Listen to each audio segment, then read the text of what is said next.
தம்பி விஜயவோ தமிழக வெற்றி கழகத்தை எதிர்க்கிறதுக்கு நான் கட்சி ஆரம்பிக்கல. அப்புறம் நான் அவரை எதிர்க்க கட்சி ஆரம்பிச்ச மாதிரி நீ அவரை எதிர்க்கிற. நான் எங்க அவரை எதிர்க்கிறேன்? அவங்க ஆளுக்குதான் எங்களை இருக்கிறாங்க. நான் 16 வருஷமா களத்துல நிக்கிறேன். யாரு பெரியவன்னு சொல்லுங்க. கோட்பாட்டுல வயதுல என்னை விட அவர் 8 வயசு சின்னவர். உங்களுக்கு புரியுதுன்னு நினைக்கிறேன். அனுபவத்துல எல்லாத்துலயுமே நான் தான் மூத்தவன். என்னோட தான் நான் கூப்பிட்டு தம்பி வரணும், தம்பி கூப்பிட்டு அண்ணன் போக கூடாது. புரியுதா?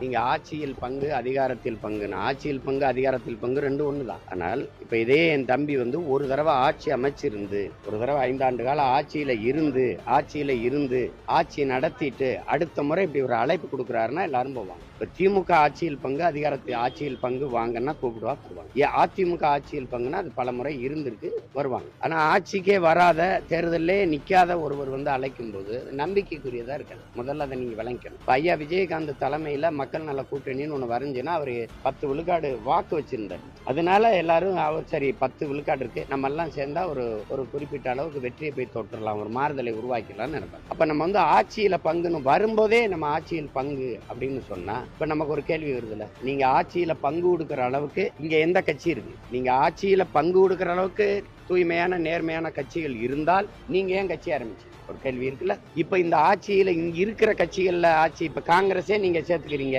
ஆட்சியில பங்கு கொடுக்குறீங்கன்னா அந்த ஆட்சியின் தரம் எப்படி இருக்கு? இந்தியாவே ஆண்டு நாட்டை நாசமாக்குன ஒரு கட்சியை சேர்த்துக்கிட்டு நான் ஆட்சியில பங்கு தர்றேன்னா அது எந்த மாதிரி இருக்கு? இந்த கேள்வி எல்லாம் பல கேள்விகள் எழும், ஒவ்வொருத்தனுக்கும் எழும். பொதுவா நான் பொது மனிதனா ஒரு கேள்வி எழுப்புவோம்ல, இப்ப உங்களுக்கே இந்த கேள்வி எழும். அப்ப ஏன் கூட்டணிக்கு வந்தால் ஆட்சியில பங்குதாரன்னு சொல்லி யாரும் வரலைன்னா அது நம்பிக்கைக்குரியதா இல்லை. நான் ஆட்சியில பங்கு தர்றது இல்லைங்க. முதல்ல என்னை ஏற்கணும். முதல்ல என் நாடு தமிழ்நாடு, என் மொழி தமிழ், என் இனம் தமிழ் இனம், என் தலைவன் இவர், என் தலைவன் நான் ஏற்றுக்கொண்ட தலைவனை ஏற்கணும். நான் வைக்கிற கோட்பாடுகள் ஆட்சியின் முறையை ஏற்கணும்.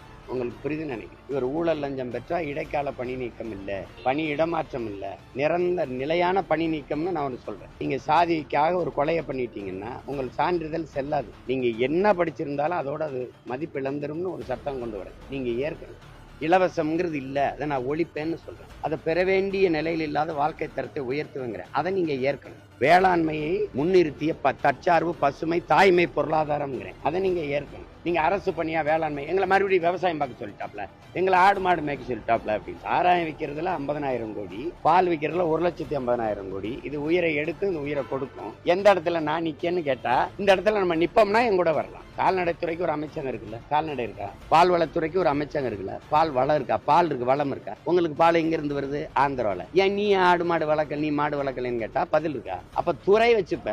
இப்ப விண்ணூர்தி நிலையத்தில் விண்ணூர்திக்கு வானூர்தி போக்குவரத்துக்கு அமைச்சகம் இருக்கு, உங்களுக்கு வானூர்தி இருக்கா? அப்ப எதுக்கு அமைச்சகம் வச்சிருக்க?